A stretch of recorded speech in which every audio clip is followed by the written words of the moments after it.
Good evening, everyone. Welcome to episode 56 of the Lott Carey Digital Couch for Lott Carey Wise. My name is Dorielle Larrier. I am your host for this evening. And yes, it is episode 56. And on behalf of the leadership, which includes Reverend Emmett L. Dunn, who is our Executive Secretary Treasurer, Dr. Jesse Williams, who is our President, Dr. James Victor, our First Vice President, Dr. Robert Scott, our Second Vice President, and for the Women in Service Everywhere, we have Reverend Dr. Brenda McBurrow, who is our president, Sister Lynette Richardson, first vice president, Minister Brenda Troy, second vice president, the Men on Missions leader, Deacon Charles Monterio, and our new youth department leader, Minister Stephen Emmons. We welcome you. We're so thankful that you're here. Please make sure that you do as we ask. We do as we ask. We are broadcasting on YouTube and on Facebook, and so we would ask that you do two things. Number one, that you share this with someone that you know that needs to be here. Number one. Number two, that you let us know where you are watching us from, what city, what state, and who is your pastor in your church. Let us know where you are joining us from.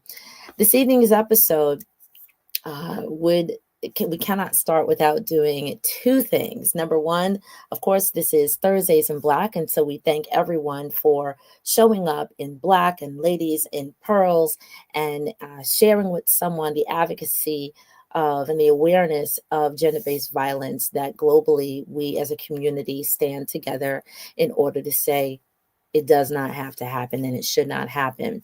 That's number one. Number two, please make sure that while you are sharing with people, that you let them know to come on and join with Lott Carey, whether it's on the local, the national, the global level, whether it's following lottcarey.org, whether it's following us on our Facebook page, Lott Carey Wise Salt, or any other social media platforms. And of course, if they have missed an episode of the Digital Couch, please send them to lottcareytv.org on YouTube, lottcareytv.org on YouTube. So we've just come back from convention. Some of us are rather geared up. And when I say geared up, that means either you have your mug, you have your pen, you have any of your other merch from the celebration of 125 years that Lott Carey Women in Service Everywhere has been in the business of coming alongside groups and environments and people and doing what they can to serve those who need some help. We found one of our members right in our own backyard, literally, who has done this phenomenal work for a long time. And so we thought that we would share her story, and because everyone is somebody in Lott Carey, and we thought that we share this amazing woman's story. And so tonight we're going to talk to Sister Mary Howerton, and she is going to share with us how for more than half of a century, let me say that again, more than half of a century, she's been doing incredible work on literally getting coins together. And we're going to talk about the who, the what, the where, the when, the why, and the how. Her and some amazing other women that she knows has done this work and has spearheaded and provided almost like a beautiful skeleton for us to follow, or a paradigm for us to follow in terms of what we now know as giving circles. So please allow me to bring to your attention, to introduce to some and present to others, Sister Mary Howerton. Greetings. Good evening. Good evening, Sister Mary. Good evening. It's so excellent just to talk to you. It's so excellent to talk to you. Say hello to the people. Tell us where you're from. Hello, everyone, and it is a great evening. I am Mary Howerton. I live in Danville, Virginia. Excellent. So the reason why we had you on, we asked you to be on our couch today, is because some amazing president of ours sort of nudged me at the convention, and she said, Sister Doria, we have got to talk to Sister Mary Howerton. And I'm like, well, what happened? What's the news? And she said she is the person who has sort of like set the stage, right, or set the standard for what we now know as giving circles. And so I said, okay, well, let's get this chat on. Let's hear what's happening. So I wanted to bring everyone up to speed. If you do not know Sister Mary Howerton, here she is. We're going to talk to her and just ask some questions about, what was, we're going to go through like all the W's and the H's. What was happening a long time ago where there was a need? What initiated people into doing this type of work? And my biggest aha moment or amazing moment was like, well, where'd y'all get the money from? Like, that's what I want to know. Where they get the money from? So let's get into this conversation. And wait, let me just also share that usually when I do these chats, 99% of the time I have a conversation with the person prior, a couple of days prior. And usually it's about 10 minutes just to make sure like the logistics are correct. By the time I asked one or two questions, I literally was leaning on the side, like leaning on my elbow, or my chin was in my hands, leaning down. It was like an hour later and we're still just chatting. So I really hope and pray that we can get some of the same like energy to this conversation tonight. Okay. All right. So let's start. Let's begin at the beginning. So tell us what happened around 1969, a very, very good year. What happened about 50 some odd years ago that got you into doing this work? Okay. 1969, a group of our ladies, our great mission workers, they went to Lott Carey convention. It was either in Charlotte or Raleigh. I'm not sure. It was in North Carolina, which is the state next from us. We can step over into North Carolina.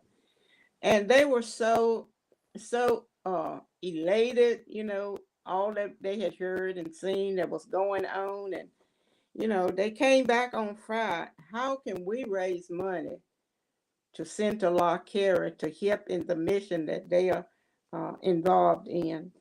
So a group of ladies, they got together, and I'm gonna call their names. One was named Frances Bowman, her sister Maddie Sue, Miss Eunice Bennett, which drove to every convention, regardless if it was near or far, she drove. Uh, Geneva Harrison, Louise Gunn, Thelma Ferguson, Carolyn Turner, Christine Holt, Letty, Lottie Hardnett. These group of women, they were on fire. What can we do? So they got together and they come up with the idea that they would form clubs. They started off with 3, with different areas of our surrounding. They started out with 3 clubs, and what they did, they got a president, vice president, secretary to form each club. Some was in Dry Fork. They had a Danville club and a Ringo club, which these are surrounding areas to Danville. And they decided on this, that they would try for each club during the year to send at least $500. Other donations were taken during the year in order to make sure that Lott Carey would receive that $500 each quarter. They set it up so each quarter they would be able to send Lott Carey $500. And from there, the groups grew, and eventually, not long after, they formed the 4th group. So there was 4 groups, the 4 areas of the city that you could go to a Lott Carey foreign mission club. It didn't matter, just as long as it was one near you. You didn't have to go where your brother, sister, or other went. Just the one near you, you would go and join that club. So from 1970, they got started, and it continues to today. We're still doing the same, practice the same thing. We come together, we meet, we have Bible study, we lift our offering and our money and fellowship a while after that, and that's it. And raising our money, we see how many members we have in our club, and we'll divide that by 500. That becomes your dues. That's become your dues. And then during the year, we may have something else to raise additional money. But the fourth Sunday in April, we consider that as our anniversary. And during that time, this is when we get a bulk of our money as well. We send letters to the churches, ask the parishioners to fast to feed the hungry.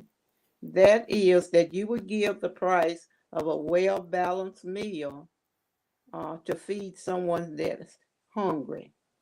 So that has been real successful for us, fasting to feed the hungry.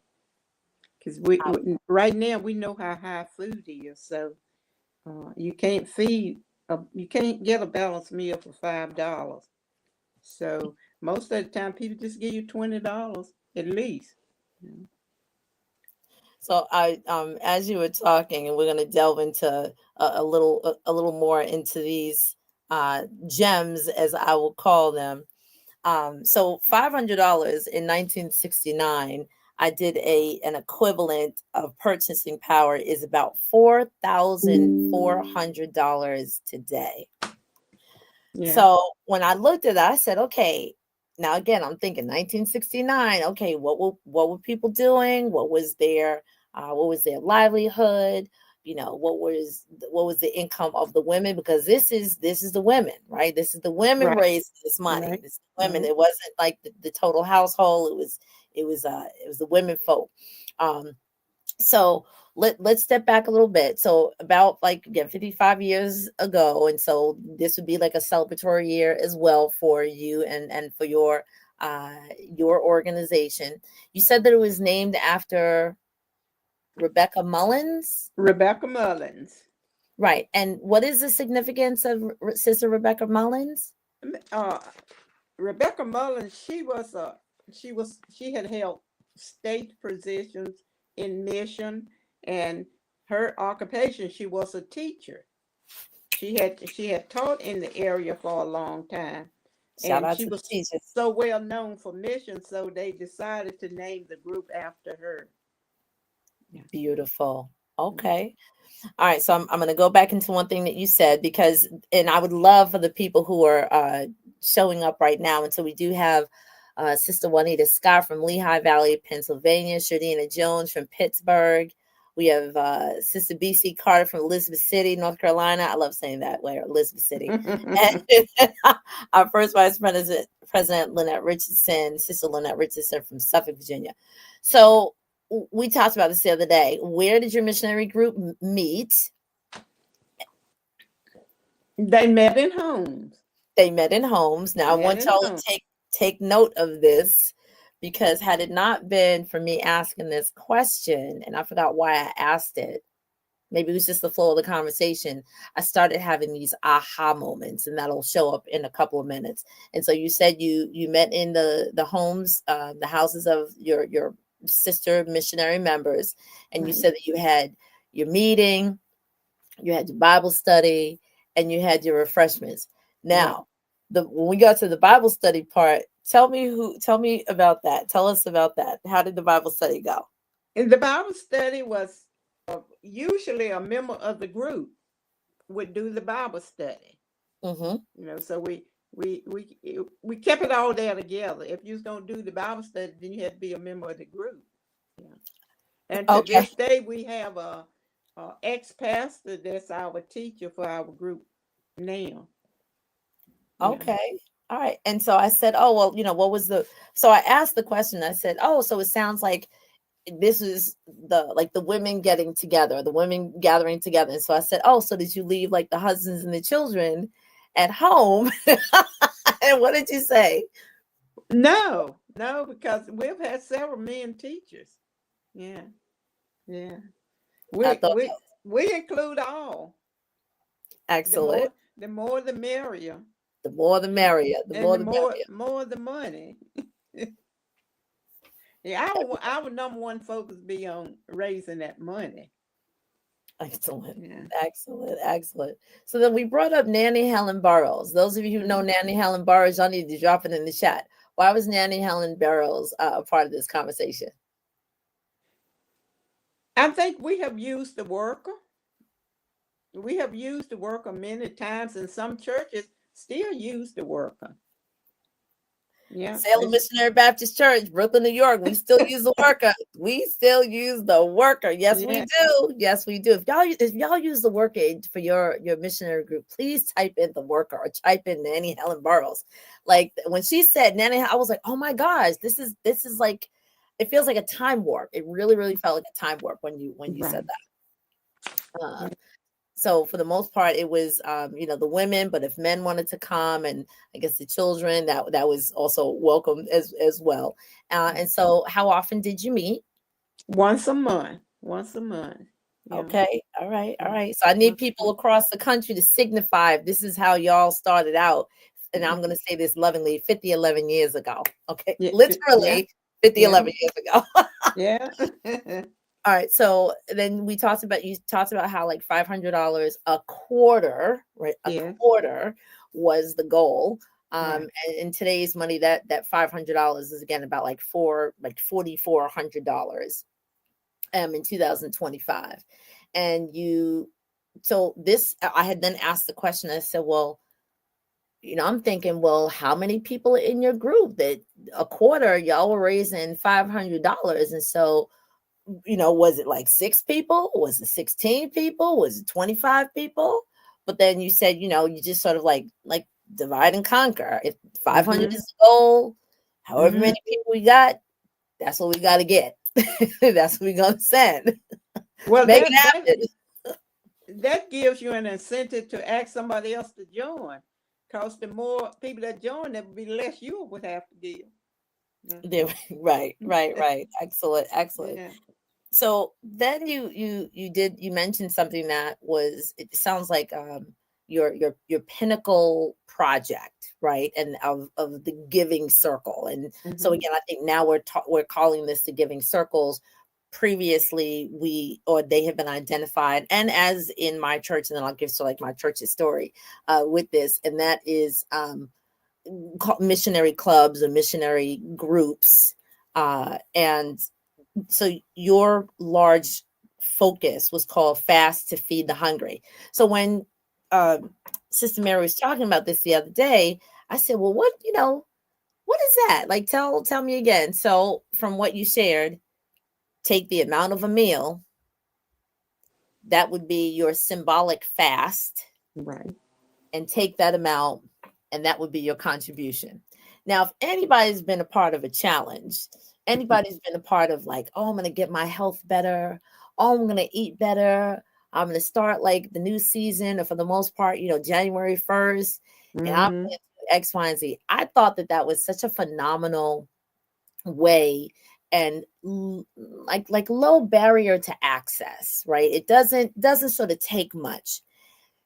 It happened that because we were reading this book during this summer, right? Rich Christians, I know I have it. Rich Christians in the Age of Hunger.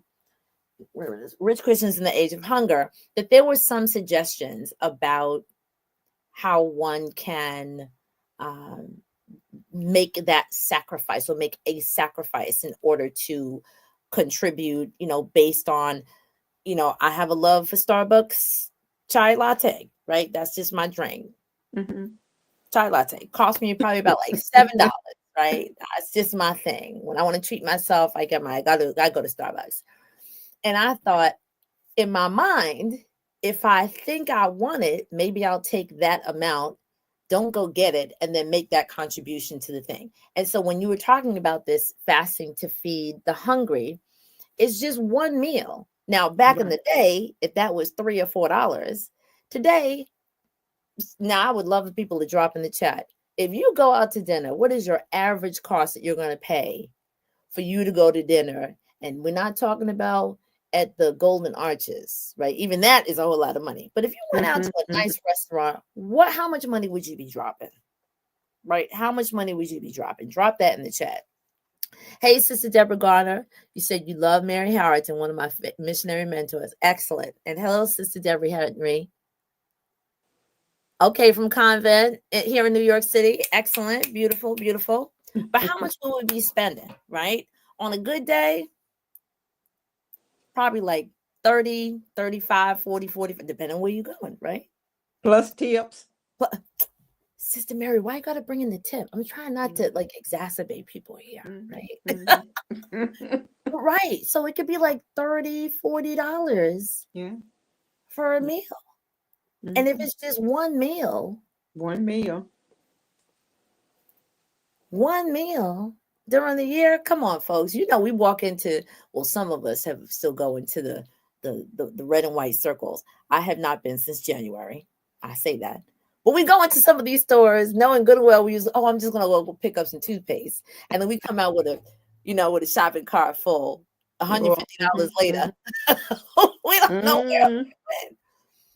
So I was just really excited to hear, this story. Now we're going to talk about, because back in the day, if it was $500, let's say an assessment for a group per quarter, right? Per quarter, that I asked the question, I said, wait, 1969, again, a very good year. What was the occupation of people? Then we got into this other conversation. So let's talk about that. What was the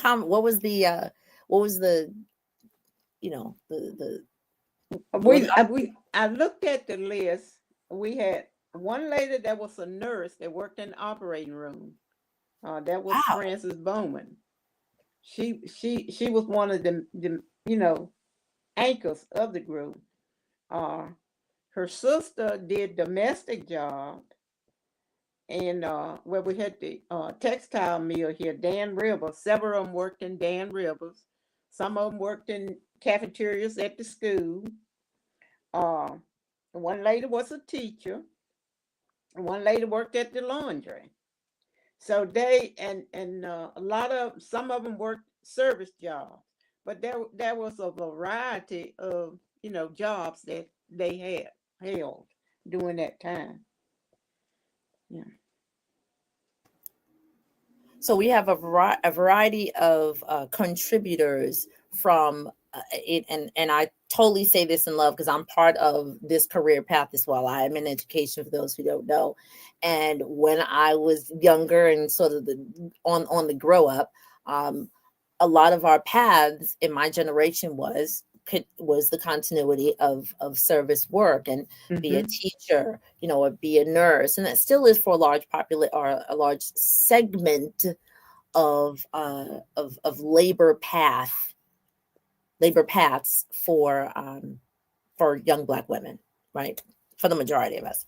And so when I was speaking to Sister Mary, it literally felt like a time warp. And I said, okay, now I'm thinking, if it was $500 back then, and let's say it's $4,500 now, if I had to divide $4,500 across myself and let's say even 10 people, that's $450 per quarter.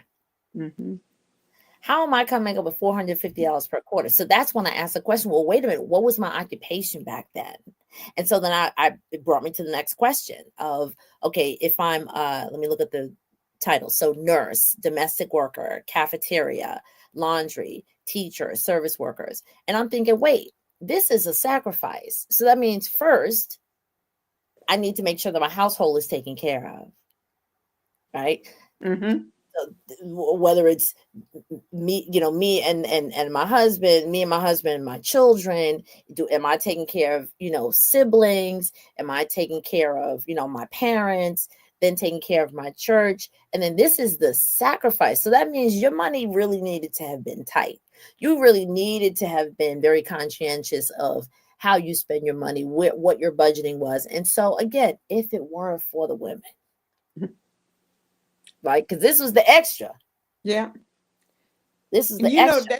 They were so excited. They were willing to, to sacrifice. You're always going to hold some back for yourself. So Well, I would listen. I think we would hope so. yeah, And so so just why not give some of this you holding back for yourself?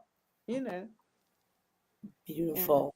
Beautiful, beautiful. So then we did some other conversation. We had some other chats about I said, well, where were you living during this time? And that's like a different segment of this conversation. So let's go back through that. And so I was so you were actually shocked that I knew what your family did. So let's Uh-huh. get into that part of the conversation. So you start in Java Yeah, and tell me how you moved around and why you moved around.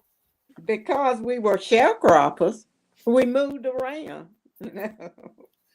We, uh, you work this farm, and maybe next year you may be in the south this year, and you may be in the north next year on another farm. Just wherever you thought you would fare better, that's where your parents, moved to. You know, you didn't. A sharecropper really didn't have anything. You know, the white man gave you a house to live in, even though you had to share everything you made from the crop with him. But you always had something to eat and somewhere to stay, because back then it was a general store, and the farmer goes to the general store and set up an account, and when you needed flour, sugar, like in the wintertime, your parents would probably go to the general store and get 100 pounds of beans, a keg of molasses, 100 pounds of flour, enough to last you, through the winter, say, because in the spring, your garden came in, so you could live from the garden. Hmm. But that's what a sharecropper's life was like. Tobacco time, you know, and then in the fall you sow your tobacco. Some farmers came out ahead, and some came out even, maybe a little bit to start over the next year. And then some didn't come out at all. Because I can remember in our area, a person lived on this farm forever because they never could pay out at the end of the year, because they didn't keep their own records. They just went by what the man at the store said, or what the farmer, the owner of the farmer, said. They didn't keep their own records. So Hmm. they didn't know. They just took whatever they were told. So, some farmers never came clear at the end of the year. But, that was the life. Yeah, Wow. that was our life. So you talked about how you started in Java and then you moved to some of the other uh, counties. So just tell us the traveling, like where From you. Java, which is in Pittsylvania County, to Halifax County, back to Pittsylvania County, to Blairs, Virginia. And that's where I went to school mostly. Even though I started school in Halifax County, we moved to Pittsylvania County. So that's where I finished going to school at, in Pittsylvania County. Mm. Yeah. And then and when you were in Danville, then you joined what church?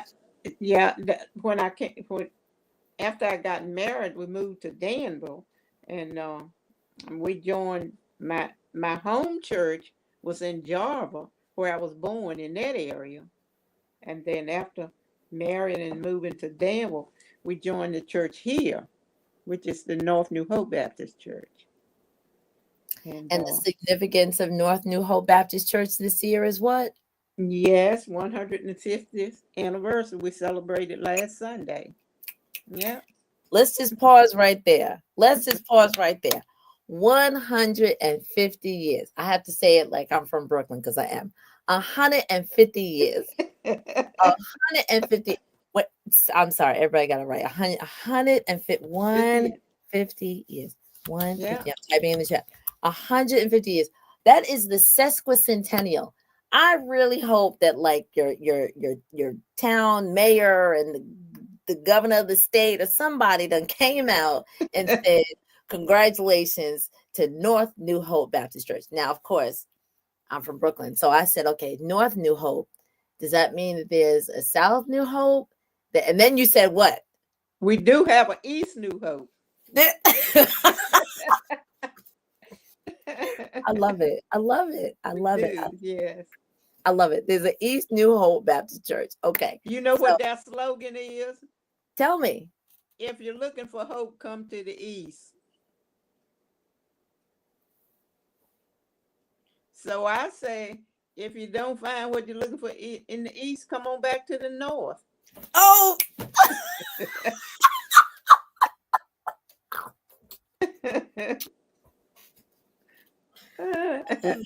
Only on the digital couch, folks. Only on the digital couch. I love it. I love it. I love it. That that is such like many entendres. Yeah. I love it. I love it. Okay, so then we switched some of this conversation. Now we were talking about church, right? Now again, so you've been in that area for again more than 50 years, right? And so we started talking about church and how people did church back then. And so you said, well, church was only, and then finish the sentence. How often did church happen? At that time, it was once a month. Once a month. Say more about that. For your church, it was once a month. But we could go to church every Sunday. Well, right. You may meet on first Sunday, second, third, or fourth, but in the area, it was a church for every Sunday that you could go to. You know. And then you were talking about traveling to the church, and you said basically based on economics, you either did or you didn't. So say more about that. I just need to hear it from somebody who lived it. Well, you had to walk. You had to walk, or if you had a car, you could pack it full of people. They always left me behind. Why did? But I remember revival being at the church, and we walked every night. I was walking till I got tired, and someone would have to carry me. They would carry me away to rest up, and then start back to walking. But we went every night, and it wasn't a short distance either. It was a long distance. Yeah. Wow. But you walked. And now we have people that won't even leave their couch. Come on, people. I love it. I love it. I love it. All right. And so then let's move a little further forward and talk about the missionaries who impacted you. These ladies that I named in the beginning. Yes, ma'am. And they have always been my mentors. That they are the shoulders that I stand on. Because I see how faithful they were. That it wasn't a selfish thing, but they cared about somebody else. And it just sort of it sort of sticks with me, and it rubbed out off on me. And I'm glad about it. Because I say everybody that put on a white dress is not a missionary. They just got the white dress on. On that note, let's sip from the cup. Okay. So you were talking about also some of the people, some of our mission partners. So you mentioned Jeremiah Walker in Liberia. Yeah. I remember him. Right. And then you mentioned Kenneth Ebong from Nigeria. I remember him, yeah. Now let's pause for the cause. Those people who know. The fact that you said, I remember Kenneth Ebong. Well, we saw Kenneth Ebong a couple months ago. Right. That means he's been in this work for 11 years.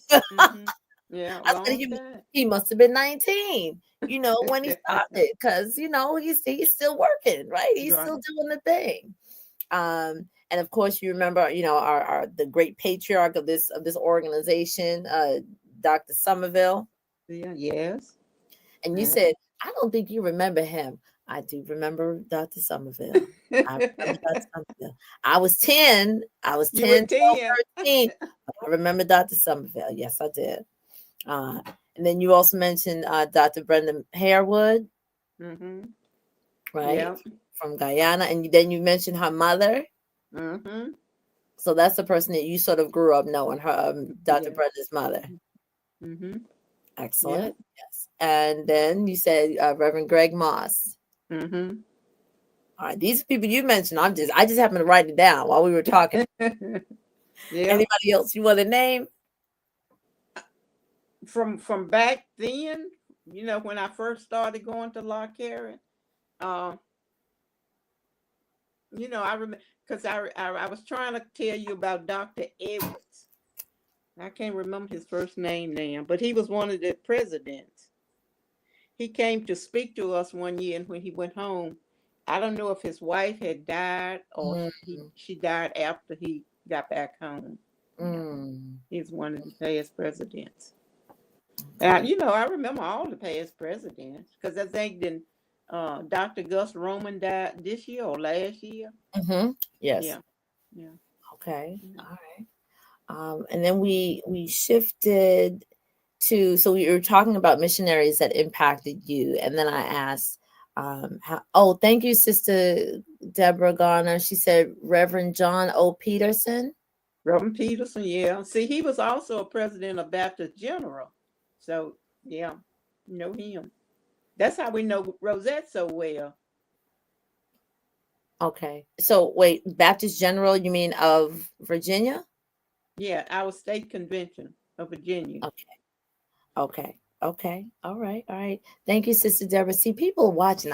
That's why I need the stream team. The stream team is activated. I need y'all to add to this conversation or ask questions, especially on the YouTube side. I can see them on the YouTube side. Let me see if I can go to the Facebook side and see what's going on over there. So let me get into this next part, this almost last question. And so I asked you what, because you have been impacted by some of these, our global mission partners, have you taken trips? And if so, what trips did you take? Hmm. And I told you I went to Kenya, Mm-hmm. and I wasn't surprised at what I saw in Kenya because it Mm-hmm. put me in remembers it was so much like of my growing up that I wasn't surprised. You know. Mm-hmm. It And was, I think when we went, I don't know what season it was, but it was raining. And, the mud and the water and the rough roads and all that stuff, it was just so much like in growing up. mm-hmm. Yeah. So it seemed like that was a moment from, again, our earlier conversation that really touched your heart. Yeah. Because I was asking, I said, again, here it is 55 years ago when this small group of women started in that point called Missionary Club, and for my church, Missionary Club, or Missionary Group. And then now we're sort of adding on the name or shifting the name and giving circles, that you all went to basically a meeting, heard a story, was so moved by that story, and then started, let's say, skimming off the top, if you will, or not even off the top, like your extra, or Hmm. not your extra, something, it's a sacrifice, and then giving to a place that you've never seen, right? Giving to a place that you've never visited. And I was captivated by that. And so I said, well, at what point did you go? Right. And so you said you were talking about, again, like Haiti, Kenya, Australia, and then almost being thrown back into your childhood when you're like, well, Kenya looked just like where I grew up. Hmm. I said, how so? Hmm. Yes.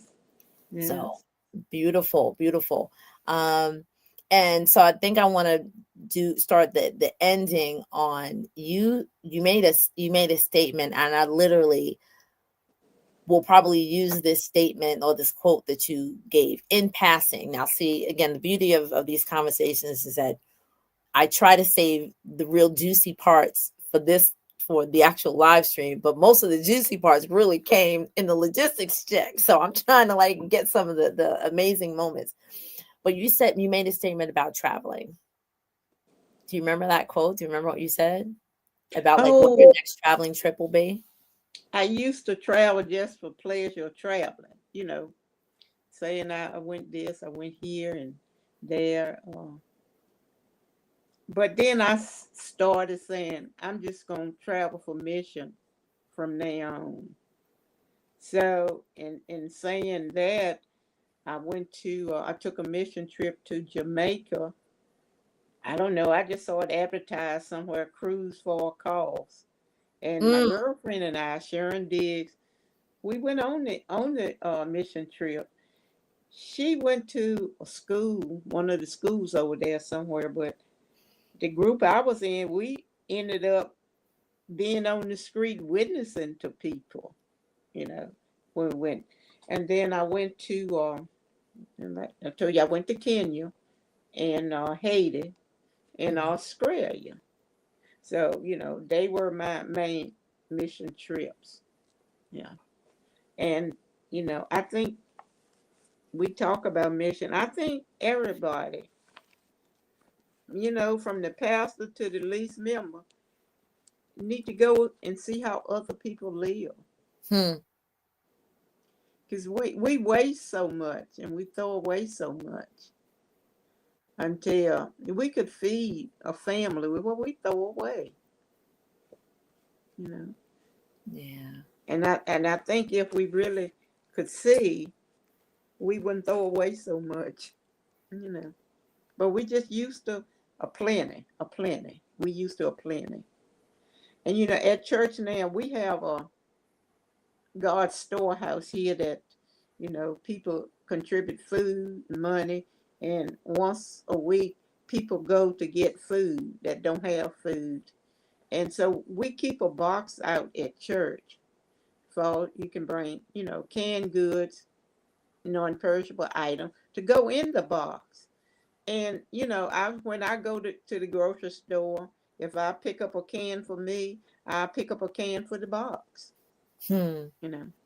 So that's one way I continue to add to, you know, knowing that every little bit helps. What's that? Little become much if you put it in the right hands. In the master's hands. Yeah, Absolutely. yeah. Absolutely. It was, yes, all of that, all of that.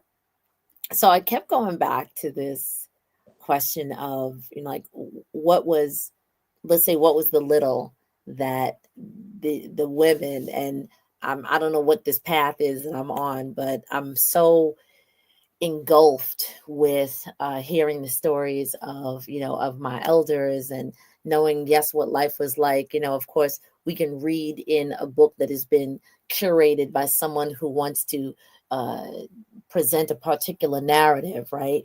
But then Mm-hmm. hearing it directly from women and men who literally have walked the walk and talked the talk is so much more, um, it's juicy, right? And just full of like amazingness, right? And so I keep thinking again, like the occupation of people 50, 60, 70 years ago, 80 years ago, because now that we have the the journals and the annals of like the records from 128 years ago, 120 years ago, etc., in archives, and we can take a look at what they were talking about, and just thinking what was on people's minds, how did they get this extra, because the story is that some people didn't have a lot of money. Well, y'all had enough money to be able to raise another $4,500 every quarter 60 years ago in order to give to somebody who you never saw, Mm-hmm. to give to a place that you may or may not know how many miles it is from where you are to where they are. You didn't get there or visit until 20, 30 years, 40 years later. And that's what is so exciting about knowing that, like you said, like when there was intention, when there was a focus, and you said your group was so on fire.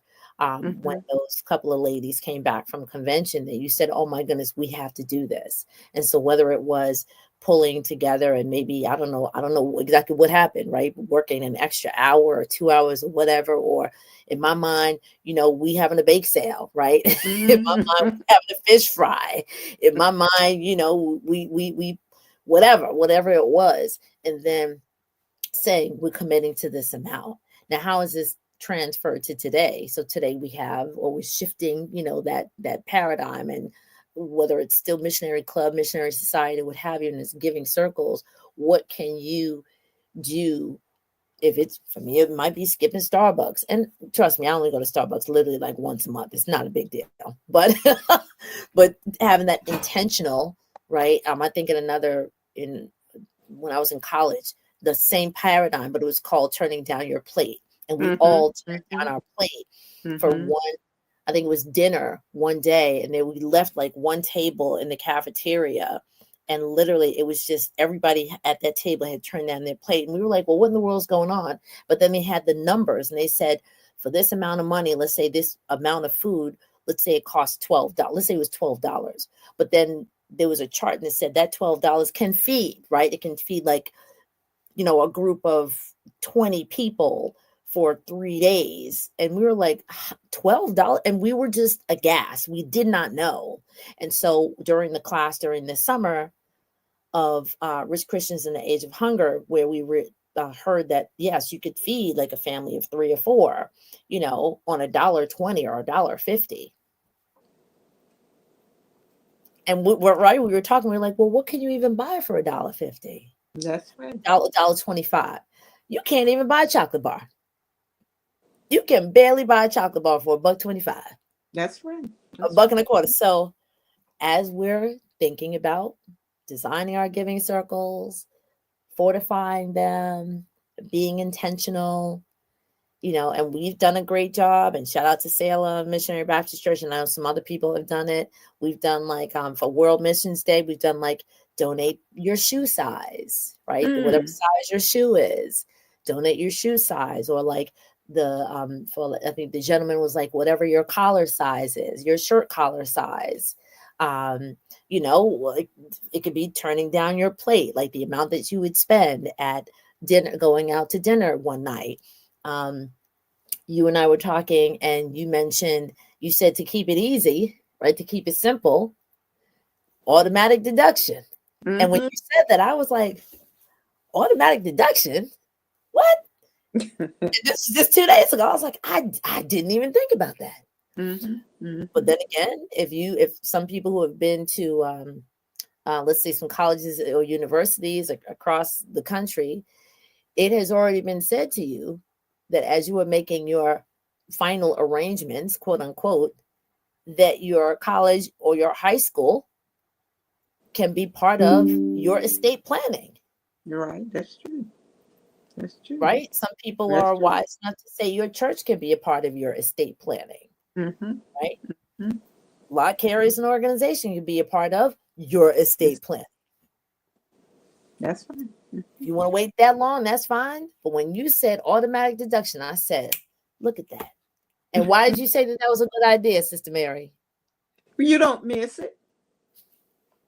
You don't miss it. Type that in the chat. I'll type that in the chat myself. You won't miss it. You don't miss it. You get that little 1% raise. Right. It becomes a bill like everything else. And what takeaways have we got? If they can deduct it, I said take it, because I may forget to pay it. Take it out of my account. Yeah.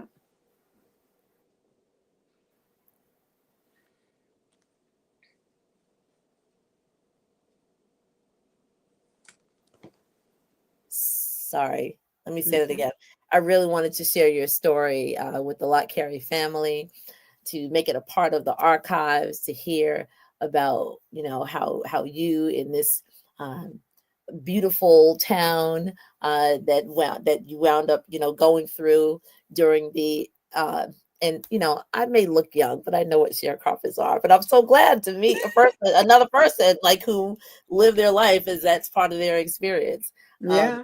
Here, moving about and doing all the things and working in part of the service industry that a number of still work in, but again, still being able to commit to $4,500 in 2025 money Mm-hmm. 4 Yeah. times a year. Yeah. 4 times a year.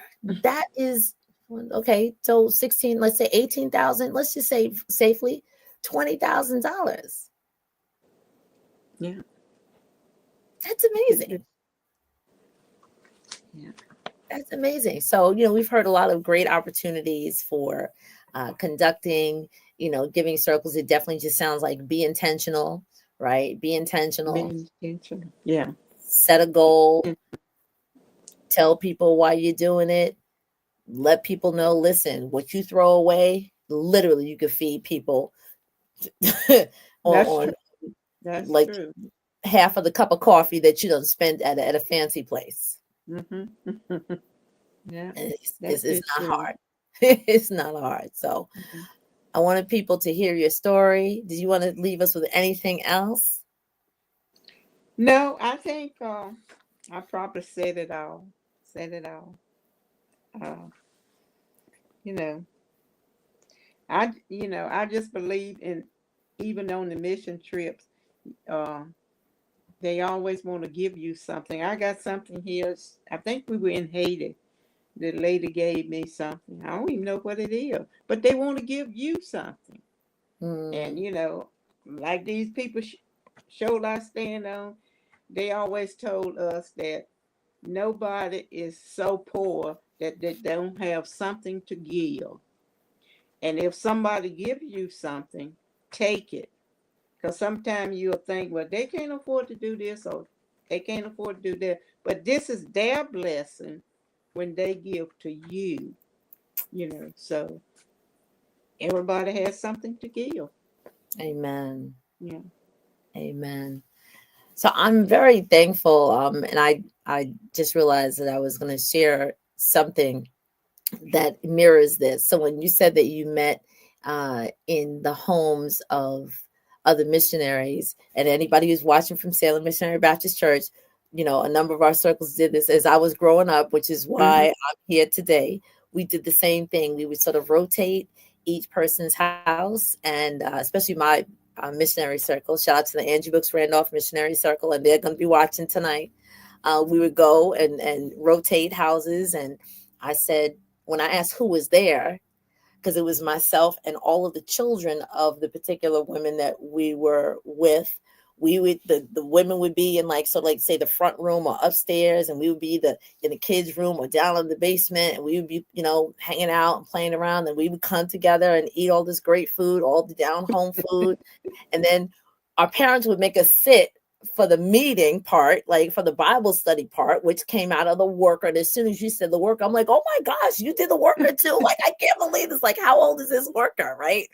And then we grew up together. We literally grew up together. And this was again, like every Friday night. Now, shout out, because, during our little collation time, we was also watching like some stories, right? I just have to say, we had our food, we had our fellowship, we had our faith time, but then we had our fun. All right. But it was so interesting to hear that here it is. That was my experience 40 years ago, 40 and 50 years ago.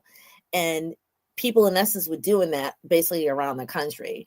And some people, as you said, some people in your community still do that. They still meet at people's homes. Mm-hmm. They And do. it's the faith. What I want to like finish with is that it's the faith that happens in small group congregating times that moves the mark for people that are across the world. So some people think, oh, you have to go into this like big cathedral and all this stuff. Nah, Mm-mm. it's the No. couple of women A who was couple. sitting, making some little lemonade and a little pound cake. Said we're gonna put our little dollars together and we're gonna send it to a place that we may never see in our lifetime. That's right. That's right. That's right. That's the power of You never intentional see. vision work. Doesn't Yeah. take a whole lot of fluff and stuff. It takes intention. Intention. It takes Yes. intention and dedication. So That's right. again, I wanted to make sure that people heard this story. And please share this. If people are needing some encouragement, call Sister Mary Howerton up, send her a Yeah. message. Go, find these women. Because again, we try to make stuff really difficult. Ain't difficult. Just has to be It's not. intentional. It's not. It's not. Sister Find you Mary, some like-minded God bless people. you. Yes. Thank you so. Thank you. Absolutely. Absolutely. Find you some like-minded people. Get y'all's minds Mhm. together. Get your goal together.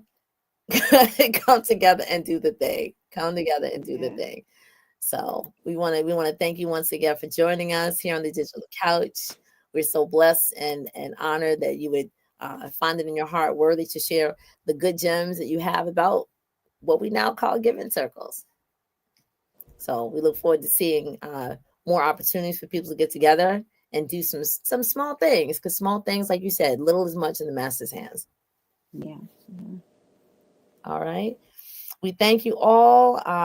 We look forward to seeing all of, I have another comment. Wait. We look forward to seeing, let me put this one up. Let's just put up some statements from people. Thank you, Dr. Brenda McBarrow, our president. Every little bit helps. So true. Amen. We also have thank you for serving and making impact right where you are and everywhere. Excellent. Thank you. Here we go. Sister BC Carter. Thank you, Missionary Howerton, for sharing your story. I love your courageous actions and spirit. Keep on sharing, loving, and shining your light.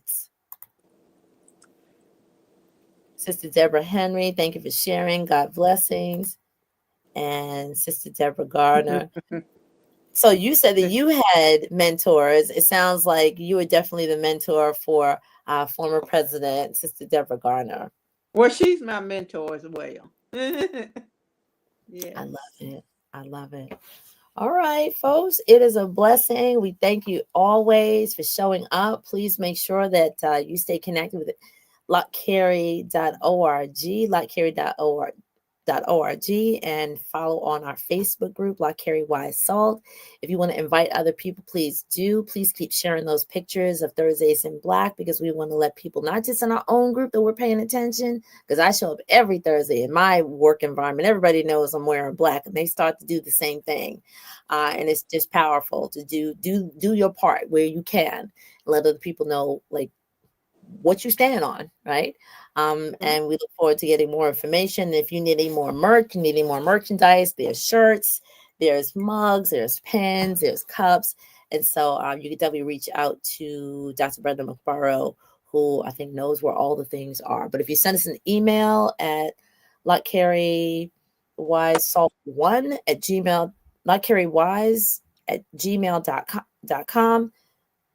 If you go to Lott Carey Wise Salt on Facebook, you can also send a message. And if you have one of the emails of the team, you can definitely send us some information, and we will get you that information. All right. Peace and blessings. This has been an amazing day. And we look forward to seeing you next month. Have a great October, and we'll see you back in November. If not before, you never know, there might be another episode. All right. Peace and blessings, everyone. Have a good night.